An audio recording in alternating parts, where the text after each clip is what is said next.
মদিনার একদিন পৃথিবীর অন্য কোনো জায়গার এক দিনের মতো নয়। তেমনিভাবে আমি যখন মরিতানিয়ার মরুভূমিতে ছিলাম, সময় খুবই ধীর গতিতে পার হতো।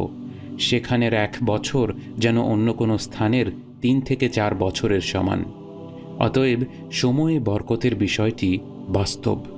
ইমাম ইব্রাহিম আব্দুল ওয়াহিদ আল মকদিসি রাহিমাহুল্লাহ তাঁর এক ছাত্রকে উপদেশ দেন, বেশি করে কোরআন পড়বে। যত কোরআন পড়বে সময়ে তত বরকত অনুভব করবে। আমরা যখনই সালাফদের কথা পড়ি, আমরা লক্ষ্য করি যে তারা সবাই প্রচুর পরিমাণে কোরআন পড়তেন। বিশেষ করে সকালের তেলাওয়াত, সেটা অল্প পরিমাণে হোক না কেন, নিয়মিতভাবে পড়ে অভ্যাস গড়ে তোলাটাই আসল। কোরআন পড়ার পাশাপাশি এই দোয়াটি করা যেতে পারে, আল্লাহুম্মা বারিক লানা ফিমা রাযাকতানা।